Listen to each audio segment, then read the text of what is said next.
আসসালামু আলাইকুম সুপ্রিয় শিক্ষার্থীবৃন্দ, অভিনন্দন জানিয়ে তোমাদেরকে আরেকটি ক্লাস শুরু করতে যাচ্ছি। এটা হলো রাজশাহী বোর্ড 2021 সালে এই প্রশ্নটি আসছে। আমি এখানে উদ্দীপকটা লিখছি, তোমরা লক্ষ্য করো। যে সকল বা 1 2 কেজি বড় একটি বস্তুকে 30 মিটার পার সেকেন্ড বেগে উপরের দিকে ছড়িয়ে দিলে এটি একটি নির্দিষ্ট উচ্চতায় উঠে বস্তুটির পুরো গতিশক্তি বিভব শক্তিতে রূপান্তরিত হয়। বস্তুটির পুরো গতিশক্তি বিভব শক্তিতে রূপান্তরিত হয়। না, কত উচ্চতা উদ্দীপকের বস্তুটির পুরো গতিশক্তি বিভব শক্তিতে রূপান্তরিত হয়, এটা আমরা হিসাব করবো। আমরা মনে করি এই উচ্চতায় বস্তুটি গতিশক্তি বিভব শক্তিতে পরিণত হয়। মনে করি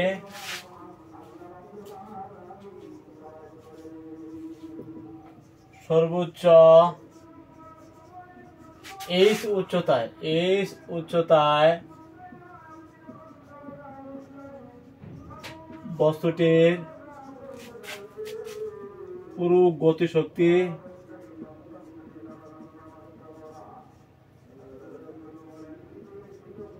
বিভব শক্তিতে পরিণত হয়। বিভব শক্তিতে রূপান্তরিত হয়।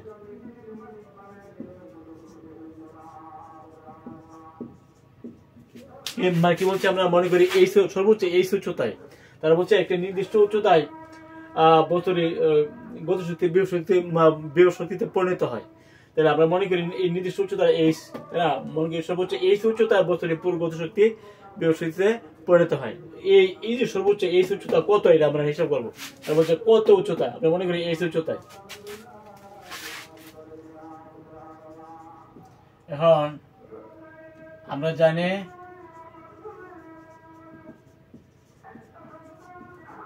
সর্বোচ্চ উচ্চতার ক্ষেত্রে উপরের দিকে, এই জন্য -2gh, ঠিক আছে। সর্বোচ্চ উচ্চতা আমরা শেষ বেগুলো বি আর আদি বেগুলো ইউ।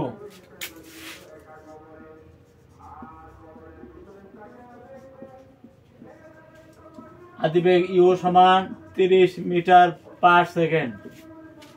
আচ্ছা, সর্বোচ্চ উচ্চতার শেষ বেগ কিন্তু 0 হয়ে যাবে।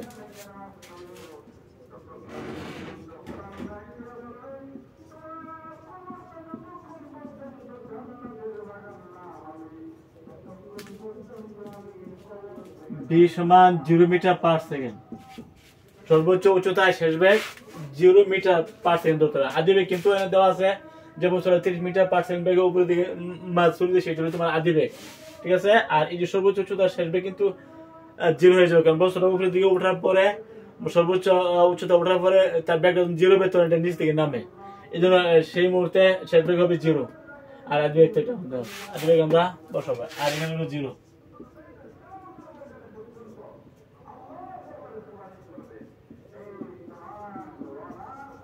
তাহলে আমরা কি বলতে পারি, 0 সমান 900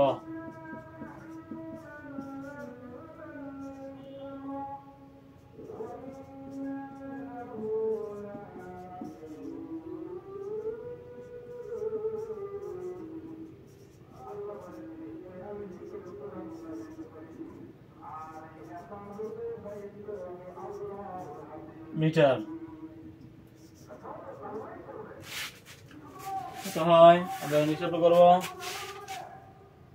900 ভাগ 15.6 45.918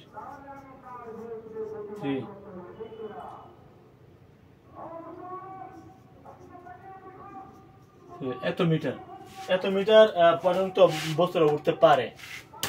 এত মিটার পর্যন্ত বস্তুটা সর্বোচ্চ এত মিটার পর্যন্ত উঠতে পারে। এরপর কিন্তু এটা নিচে নেমে দেবো, তাই না। এখন এই উচ্চতা বিভব শক্তি কত আমরা একটু চেক করবো। সুতরাং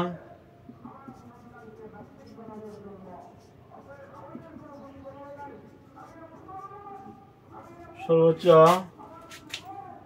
45.9183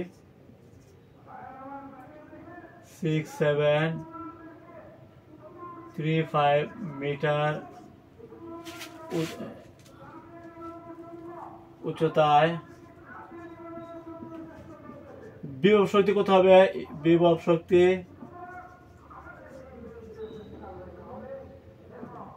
ইপি হইল এমজিএস না, এম কত 2 কেজি, 2 ইন্টু 9.8 ইন্টু এ ছিল আমাদের এটা।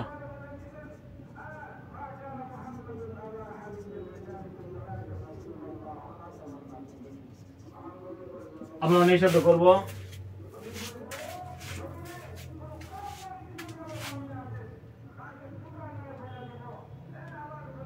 আমরা পেলাম 900 জুল।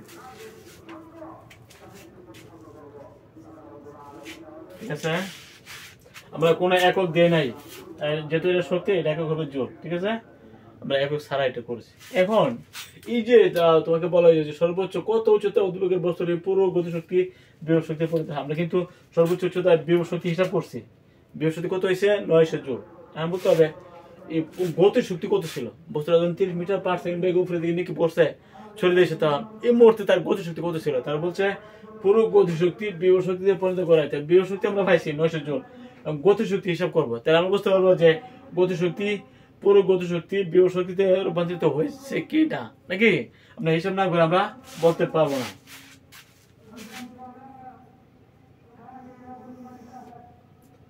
এখন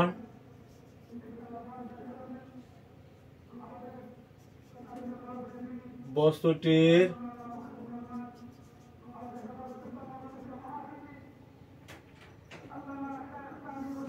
পুরো গতি শক্তি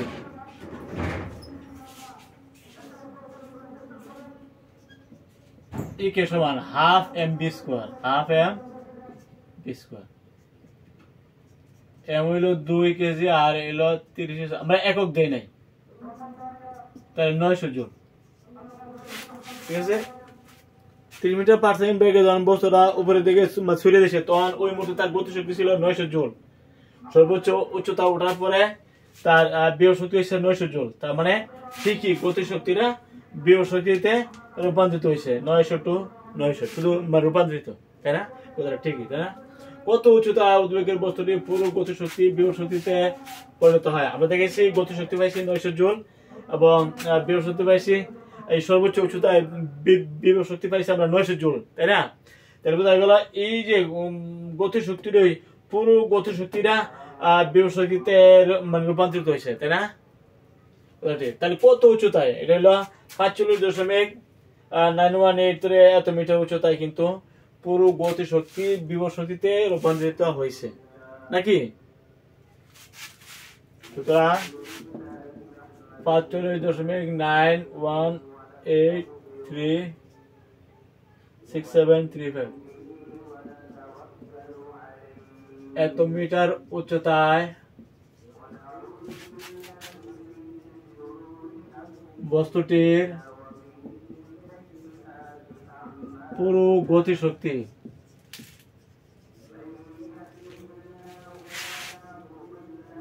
গতিশক্তি বিভব শক্তিতে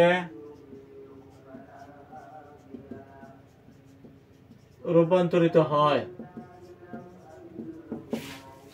আমরা এটা বুঝতে পারছি। আমরা যখন গতিশক্তি হিসাব করছি তখন আমরা পাইছি 900, এবং বিভব শক্তি সর্বোচ্চ উচ্চতা বিভব শক্তি হিসাব করছি তখন আমরা পাইছি 900 জুল। তার মানে গতিশক্তির এই বিভব শক্তিতে রূপান্তরিত হয়েছে, নাকি? কত উচ্চতায়? এটা কিন্তু এত উচ্চতায় 45. ঠিক আছে,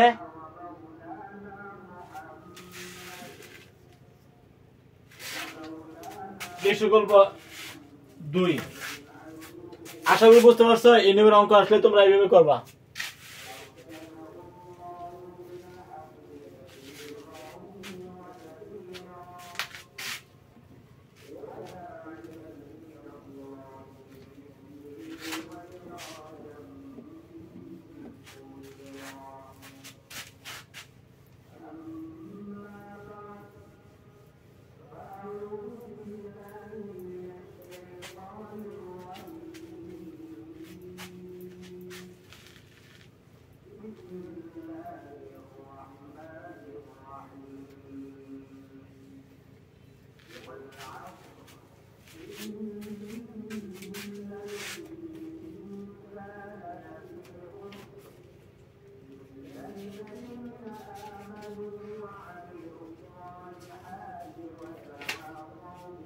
যে সকল পদ 2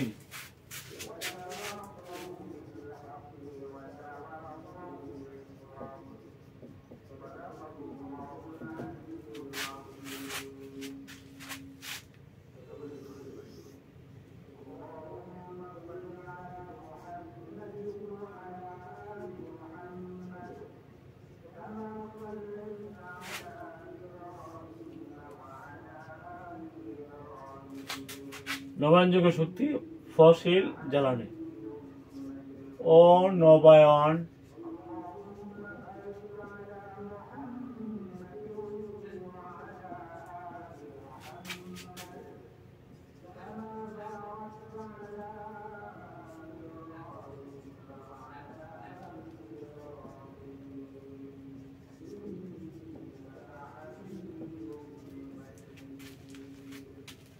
নবায়নযোগ্য শক্তি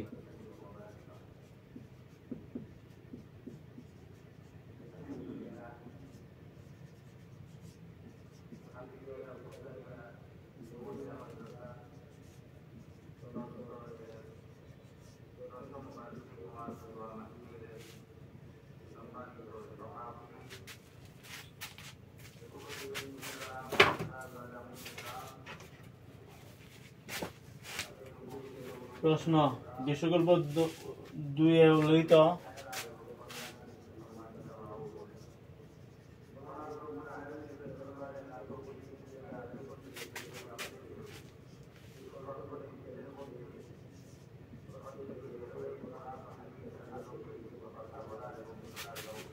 উল্লেখিত শক্তির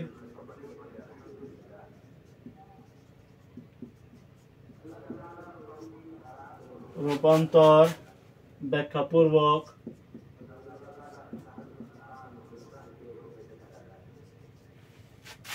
পরিবেশের উপর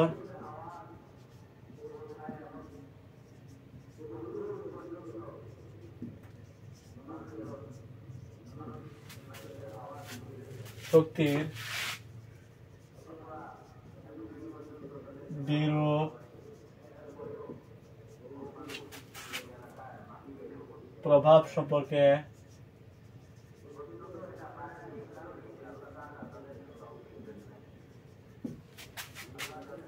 তোমার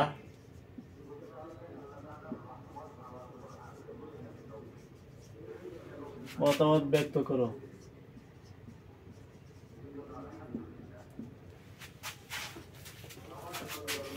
তোমাদেরকে বলছে শক্তির উৎস কিন্তু অনবায়নযোগ্য এবং নবায়নযোগ্য এই দুই ধরনের শক্তি আমরা পাই শক্তির উৎস থেকে। নবায়নযোগ্য হলো যে সমস্ত শক্তি ফুরিয়ে যাবে না, ধ্বংস হবে না, টিকে থাকবে, দুনিয়া যতদিন থাকবে, পৃথিবী যতদিন থাকবে ততদিন পর্যন্ত যে শক্তিগুলো থাকে এগুলো নবায়নযোগ্য, যেমন সৌরশক্তি, তাই না?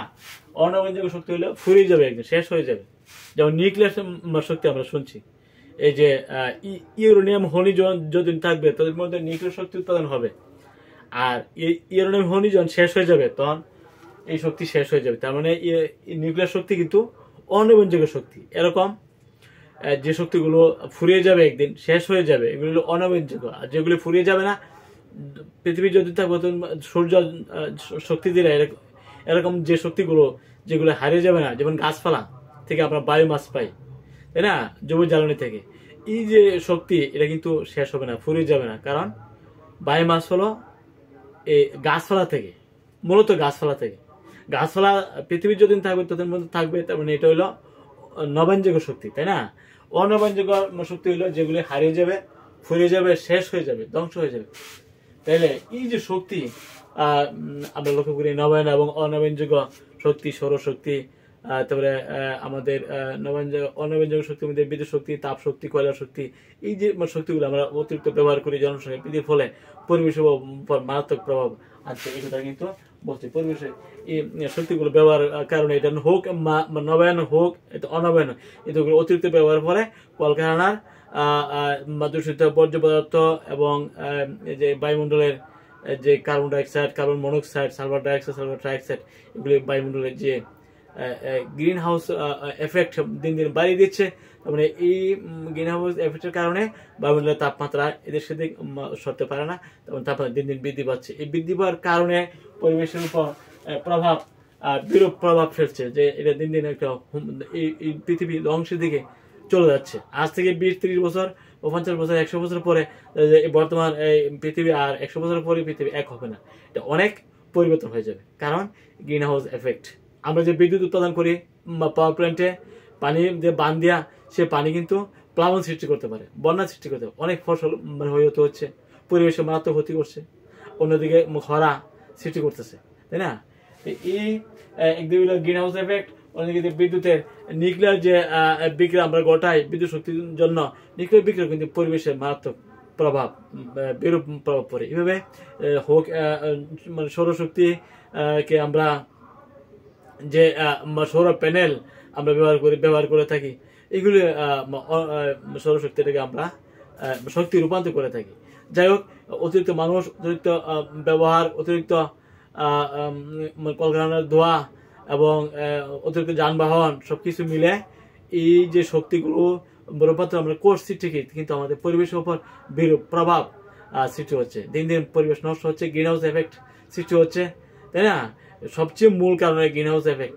গ্রিন হাউস এফেক্টের জন্য খরা দিন দিন বাড়তেছে, টর্নেডো, ভূমিকম্প, সাইক্লোন এগুলি কিন্তু বাড়বে, তাই না? এগুলি পরিবেশের বিরূপ প্রভাব, এগুলো আমাদের এই আলোচনা। ওকে,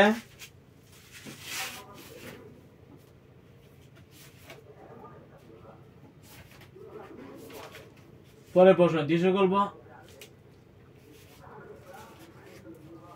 কন্ট্রোল রড কাকে বলে?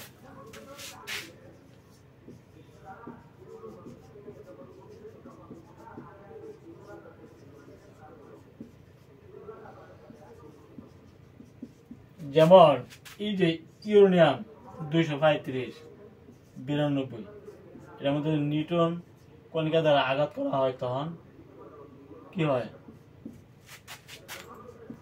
ক্রিপ্টন 36-92, বেরিয়াম 56-140, তিনটি নিউট্রন কণিকা। এই যে নিউক্লিয়ার বিক্রিয়ার মধ্যে আমরা বড় কোন নিউট্রন কণিকার প্রভাবে ছোট ছোট নিউক্লিয়ার বিশিষ্ট মৌল পরিণত এবং তিনটি নিউট্রন কণিকা প্রচুর শক্তি, এই যে নিউক্লিয়ার বিক্রিয়া সেটাকে কন্ট্রোল করার জন্য কিন্তু নিউক্লিয়ার রড ব্যবহার করা হয়, নিউক্লিয়ার রড, ঠিক আছে? এবং এটা হলো নিউক্লিয়ার ফিশন। বড় কোন নিউক্লিয়াস বিশিষ্ট মৌল পরমাণু যদি, যেমন ইউরেনিয়াম সবচেয়ে ভারী মৌলিক পদার্থ, বেরোনিক পারমাণবিক সংখ্যা অনেক বড়, 235, এটাকে নিউট্রন কণিকা দ্বারা আঘাত করলে তিনটি নিউট্রন কণিকা এবং ক্রোমিয়াম এবং বেরিয়াম দুটি ছোট নিউক্লিয়াস বিশিষ্ট দুটি মৌল পরমাণু উৎপন্ন হলে এবং নিউট্রন কণিকা উৎপন্ন এবং প্রচুর শক্তি নির্গত হয়। এই নিউক্লিয়ার বিক্রিয়াকে নিয়ন্ত্রণ করার জন্য নিউক্লিয়ার ফিউশন বিক্রিয়া, তাই না? আর ফিউশন হলো ছোট ছোট নিউক্লিয়াস বিশিষ্ট পরমাণু যখন একত্রিত হয়ে বড় কোন নিউক্লিয়াস বিশিষ্ট পরমাণুতে পরিণত হয়, তখন এটাকে বলা হয় নিউক্লিয়ার ফিউশন। যে এই নিউক্লিয়ার বিক্রিয়াগুলোর মধ্যে তাপ শক্তি নির্গত হয়, তাই না? এই শক্তি নির্গত হওয়ার এটাকে কন্ট্রোল করার জন্য কন্ট্রোল রড ব্যবহার করা হয়। নিউক্লিয়ার বিক্রিয়াগুলোকে কন্ট্রোল করবার জন্য কন্ট্রোল রড ব্যবহার করা হয়, ঠিক আছে? পরের প্রশ্ন, কাজ ঋণাত্মক হয় কেন? ব্যাখ্যা করা।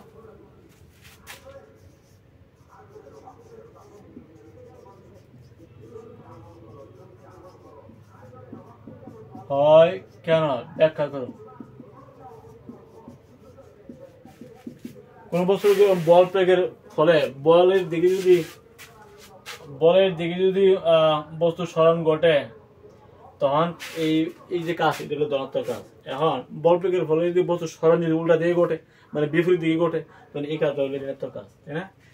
আমরা এখানে করেছি যে বলের দিকে যদি বস্তু স্মরণ না ঘটে, মানে বিপরীত দিকে ঘটে, তাহলে কিন্তু কাজ ঋণাত্মক হয়। বস্তু যদি শোষিত হয়, বস্তু থেকে যদি তাপ শোষিত হয়, তখন কিন্তু ঋণাত্মক কাজ হয়। বস্তু উপরের দিকে যদি নিক্ষেপ করা হয়, অভিকর্ষ বলের বিপরীতে নিক্ষেপ করা হয়, তাই না? সেখান থেকেও কিন্তু কাজ ঋণাত্মক হয়। এই সমস্ত কারণে কিন্তু কাজ ঋণাত্মক হতে পারে। বলের দিকে বস্তু স্মরণ না হলে, বলের বিপরীত দিকে যদি বস্তু স্মরণ হয়, কাজ ঋণাত্মক হয়।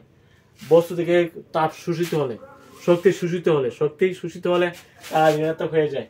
অভিকর্ষ বলের বিরুদ্ধে বস্তু নিক্ষেপ করলে কাজ ঋণাত্মক হতে পারে, ঠিক আছে?